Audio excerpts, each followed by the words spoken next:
This is not just one bad moment. This is the complete three-act story of a political grifter collapsing under the weight of basic scrutiny. You're going to see the three most devastating moments from RFK Jr.'s disastrous Senate hearing. You will see him exposed as incompetent by Senator Warner, checkmated as a liar by Senator Warren, and judged as a dangerous fraud by Senator Sanders. If you believe in this kind of accountability, show your support by hitting the like and subscribe buttons, and don't forget to ring that notification bell so you never miss a video. Now let's watch this together and I'll give my 2 cents at the end. Now let's start with Act 1, the cross-examination. Watch as Senator Mark Warner exposes RFK Jr.'s stunning ignorance of his own job. As we discussed when we met, that have chronic illnesses. I'm not sure that the focus on red dye and seed oils are going to fully solve that problem. Of course they won't. I would say this, that seems where your emphasis is. I want to go back to just, again, some basic facts. Do you accept the fact that 1 million Americans died from COVID? I don't know how many died. You're the Secretary of Health and Human Services. You don't have any idea how many Americans died from COVID? I don't think anybody knows that because there was so much data chaos coming out of the CDC, and there were so many perverse incentives. And these are model You don't know the answer of how many Americans died from COVID. This is the Secretary of Health and Human Services. Do you think the vaccine did anything to prevent additional deaths?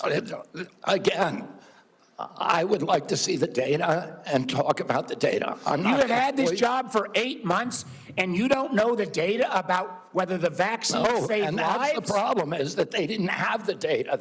The data by the Biden administration, absolutely dismal. So who is politicizing? You're saying the Biden administration politicized all the data? Go back to what Senator Cantwell just said. Fired Dr. Go to the Trump Surgeon General. They fired Dr. Krauss. They fired all the people who questioned the orthodoxy. They fired Dr. Gruber, Dr. Krauss. So, Mr. Chairman, the Secretary of Health and Human Services doesn't know how many Americans died from COVID. Doesn't know if the vaccine helped prevent any deaths. And you are sitting as Secretary of Health and Human Services? How can you be that ignorant? I remember when we went through the hearing with you, I asked you about community health centers. You didn't know what role they play. I've been visiting community. I'm glad you got to one, I think in April. I tell you what I hear on community health centers, they are terrified, with all due respect to my good friend, the chairman, of the big awful bill, because they are going to lose health care across the board. They already live in food deserts. They can't get to a nutritionist because Medicaid doesn't do enough reimbursement. If you're going to want Americans to get healthier, should they have access to nutritionists? Should they have access to good science about healthy food? Absolutely. Well, then, how is that going to happen with the Medicaid cuts that are taking place? There are no cuts to Medicaid. Sir, that is an absurd. There is not a single, some of my Republican colleagues, but there is not a single study that does not, and I can tell you, I was in Franklin, Virginia a couple days ago. The rural hospital is going to close. The hospital system was so afraid they wouldn't even let me have the meeting there. But that rural hospital is going to close. And they are looking for where those folks are going to go. I mean, you're supposed to be doing health care policy, not being the doctor in residence for all of America. I hope I can just say, I'm still going to trust my doctor rather than your health advice. And obviously, Tom Cotton's going to, who knows who he's going to trust. But let me go back to policy for a couple, so maybe we can lower the temperature a little bit. I got a bipartisan bill that would be a systemic fix, not a vote buying mechanism when Medicaid's getting cut, what was put in on the rural hospitals. One of the things we could do, Mr. Secretary, is make sure that the folks who work in rural hospitals get an 80% reimbursement of what folks get in more urban centers. Would you support that legislation? Are you talking about the area wage index? I'm talking about the area wage index and moving that up to 80%, so there is actually ability to get rural providers. President Trump supports that, and we support. Do you support? You support. Good. So you will work with us to get that passed. Yes.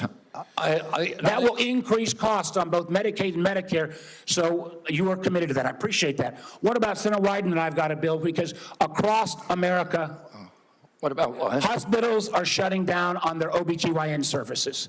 Try to have a baby. I don't know about in all of my other friend states, but in Southside Virginia, you can't find a hospital. Will you work with us to make sure that before OBGYN services are taken out of a rural hospital, there has to be a process and procedure? I'm happy to work with you on that, Senator, meet with you and see if we can work with you on it. I don't know exactly what the issue is. Well, again, the Secretary of Health and Human Services, who has said he doesn't know how many people died from COVID, doesn't know if the vaccine saved lives, doesn't understand the issue that OBGYN doctors are fleeing rural America because they can't afford it. And with the cuts that are coming up, it's going to be exponentially worse. I would invite you, sir, to come with me to a community health center in Virginia and hear what is on people's mind. They want to get healthier? Absolutely. Count me in. But they also don't want their basic health care removed. Thank you, Mr. Chairman. Incredible. He can't answer the most basic questions. Well, now for Act 2, the prosecution. Watch as Senator Elizabeth Warren uses his own words to expose him as a liar. Thank you, Mr. Chairman. So last November, while you were under consideration to become Secretary of Health and Human Services, Mr. Kennedy, you said, quote, if vaccines are working for somebody, I'm not going to take them away. No exceptions, no ifs, ands, or buts. You would not take away vaccines from anyone who wanted them. Then last week, you announced that the COVID-19 vaccine is no longer approved for healthy people under the age of 65. In announcing the change, you said the vaccine will be available for anyone who wants it. Now, obviously, both things cannot be true at the same moment. So let's clear this up right now, Secretary Kennedy. Will you tell America that all adults and all children over 6 months of age are eligible to get a COVID booster at their local pharmacy today? Anybody can get the booster. I'm sorry? Anybody can get it, Senator. Anybody. So you're saying that is now the official rule of HHS. Anybody is eligible to get a booster by just walking into the pharmacy. It's not recommended for healthy people. No. If you don't recommend, then the consequence of that in many states is that you can't walk into a pharmacy and get one. It means insurance companies don't have to cover the $200 or so cost. As Senator Dr. Cassidy said, you are effectively denying people vaccines. We're not going to recommend a product for which there's no clinical data for that indication. Is that what I should be doing? What you should be doing is honoring your promise that you made when you were looking to get confirmed in this job. You're going like this. And that is, you promised that you would not take away vaccines from anyone who wanted them. You just changed the classification of the COVID vaccine. I'm not taking them away from people, Senator. It takes it away if you can't get it from your pharmacist. Well, most Americans are going to be able to get it from their pharmacy for free. Most Americans will be able to get it from their pharmacy for free. The question is everyone who wants it. That was your promise, No, I didn't. I never promised that I was going to recommend products for which there is no indication. When you said... And I know you've taken $855,000 from pharmaceutical companies, Senator. Did you hold up a big sign saying that you were lying when you said that? Because you are the one who said you would not take them away. Now, Senator Kennedy, I'm not taking them away from anybody. Secretary, you want me to indicate a product for which there is no clinical data? Senator, is that what you want? Secretary Kennedy, you said you wouldn't, and now you did. I'm not taking them away. Everybody can get access to them. No, they can't walk into a pharmacy the way they could last month and get access. It depends on the state. It depends on the states. A year ago, but they can still get it. Everybody can get it. Everybody can get it, Senator. So look, let's move on. You clearly are taking away vaccines. I've seen the list for what's coming up next, and that is the agenda for the next CDC vaccine panel. And first up is ratifying your COVID actions. Second is hepatitis B is on the agenda. So should Americans expect you to take away hepatitis vaccine access as well, even though you promised not to? As I said, I'm not taking vaccines away from anybody. Okay, same answer, right? You're just going to deny that when people can't get access, that you're not taking it away. Then let me ask you, is that the same game you're going to play with measles, you want me to recommend every product in the world so that without any clinical trial data? Through on your promises. Yeah, my promise was to give. A month ago, we could get COVID vaccines by just walking. You can still get COVID vaccines, Senator. You are taking that away. No, you are you can still get the COVID vaccines, and Medicare will still pay for them, and Medicaid will still pay for them. Tell the head of the CDC that if she refused to sign off on your changes to the childhood vaccine schedule, that she had to resign. No, I told her that she had to resign because I asked her, are you a trustworthy person? And she said no. So if you had an employee who told you they weren't trustworthy, would you ask them to resign, Senator? So I'm sorry, but this is not what she has said publicly. She has said I'm not surprised about that. So you're saying she's lying? Yes. Every conversation I had with her, there were witnesses. And let me get this straight. This is the same person that less than a month earlier, you stood next to her and described her as unimpeachable, and you had full confidence in her, and that you had full confidence in her scientific credentials. And in a month, she became a liar? Yeah, you should ask her what changed. And by the way, a month ago, you were voting against her. Oh, because you thought she was either incompetent, ineligible, or unsuited to the task. I voted against her because I was afraid she was going to bend the knee to you and Donald Trump. And it looks like she didn't bend the knee, so you fired her. Look, you are putting America's babies' health at risk, America's seniors' health at risk, all Americans' health at risk, and you should resign. Senator Sanders. A perfect checkmate. He's been exposed as a liar. Now for the final act, the judgment.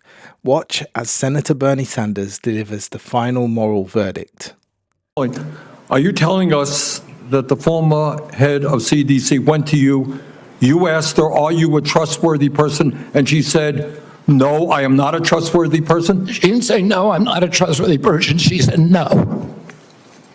Wow. Giving a quote. And I asked her twice. No, 1 second. And you're also repeating now that she is a liar, correct? What you wrote in the Wall Street Journal. If she wrote that I fired her because she refused to sign on in advance for the ASIP committee, no, that's not accurate. All right. So you're calling her a liar, and I look forward to her coming before the Help Committee, maybe this committee as well. All right, Mr. Secretary, I've got a bunch of questions. Appreciate brevity in answering it. So-called beautiful bill threw 15 million Americans off of health care, substantially raised premiums, and is going to have a terrible impact on nursing homes, community health centers, rural hospitals all over America. Very briefly, is that really making America healthy again? It's going to have it's going to be the biggest infusion of federal dollars into rural health care in American history. Yeah, you know why? Because you're cutting $150 billion for rural hospitals. You're putting $50 billion back. That's not an infusion. That's a loss of $100 billion. All right, next question. President Trump, who I don't usually agree with, called COVID vaccines, quote, one of the greatest miracles in the history of modern-day medicine that saved tens of millions of lives worldwide. Scientific community agrees with Trump. Lancet study found that it prevented almost 20 million deaths during their first year of use. Secretary Kennedy, are President Trump and the medical community right, or do you still believe that the COVID vaccine was, quote, the deadliest vaccine ever made? No, first of all, I didn't say that. Oh, I said that in terms of affairs reports a while ago. I said today, I think that President Trump should get the Nobel Prize. So who's right? Is Trump in the medical community right, or are you right? President Trump did an extraordinary piece of leadership. Is he right or wrong? Did COVID save millions of lives? As I said, he got Americans back to work. At that time, that particular vaccine was perfectly matched to the virus that was circulating then. And I have no idea how many lives it saved, but it saved quite a few. You know, what I find a little bit weird in this discussion, I'm hearing it over and over again this morning, Mr. Chairman, is we've got the entire medical community on one side. You got the AMA representing hundreds of thousands of doctors, the American Academy of Pediatrics, the American Public Health Association. All of these organizations are telling us that COVID vaccine and vaccines in general are safe and effective. You are casting doubt on that. Who are your who are the organizations that are agreeing with you and casting aspersions on vaccines? The primary advisors are Marty McCary, Jay Bhattacharya, Dr. Oz, Vinay Prasad. So you got a few doctors who agree with you, and I'm giving you the Not name. a few doctors. What you're talking about is there's a big difference, Senator, between established science and the scientific establishment, which has been co-opted by the pharmaceutical hold on. industry. So you're telling the American people that the American Medical Association, representing hundreds of thousands of people, have been co-opted and that they should not trust their doctors. And I'm the telling American you, Academy of Pediatrics, and by the way, just for the record, every single Republican, I don't mean to be political here, Mr. Chairman, has received PAC money from the pharmaceutical industry. Are they all corrupt as well? And I'm telling you, the American Heart Association has been co-opted by the food Everybody industry. but you, Senator. But you know what? When you ran for president, you know, we have a corrupt campaign finance system. Maybe you will agree with me on that. Okay, you were already president, you got $1 billion behind it. You received $300,000 from people, not from the industry, people in it, as I did, from individuals. You corrupt. President Trump got $3 million. Every Republican got corporate PAC money for the pharmaceutical industry. Democrats as well. Everybody is corrupt, but you? Is that what we're looking at? I don't think so. And I think the issue now... I don't even know what you're talking about. Well, I think you do know what I'm talking about. I don't know what you're talking about. The issue is every time anyone disagrees with you... Are you saying the pharmaceutical industry was supporting my presidential campaign? No, I'm saying... I don't think so. I'm not saying that. I'm saying that the pharmaceutical industry is a greedy institution which is charging us the highest prices in the world. They are pervasive. But to suggest that every institution, the AMA, the pediatrics people, is corrupt because they disagree with you is an insult to the American people. Listen, people disagree with me all the time. I have arguments in my agency, heated arguments every day with Jay Bhattacharya, with Marty McCary, with Dr. Oz. You have given the names of a few people. I have given you the names of organizations representing hundreds of thousands of doctors and scientists. I yield, Mr. President. Senator Tillis. Thank you, Mr. Chair. Secretary Kennedy, thank you for being here. And that's how a case is built. That was a complete and total demolition, piece by piece. It wasn't just one gaffe by RFK, it was a clear, undeniable pattern of incompetence, dishonesty, and dangerous anti-science grifting. This is what happens when conspiracy theories are forced to confront the rigour of serious questioning. They completely fall apart. So what do you think? Which of the 3 takedowns do you think was the most effective? Let me know in the comments below, and if you enjoyed this video, please make sure you hit the like and subscribe buttons and the notification bell so you never miss a video. Thanks for watching.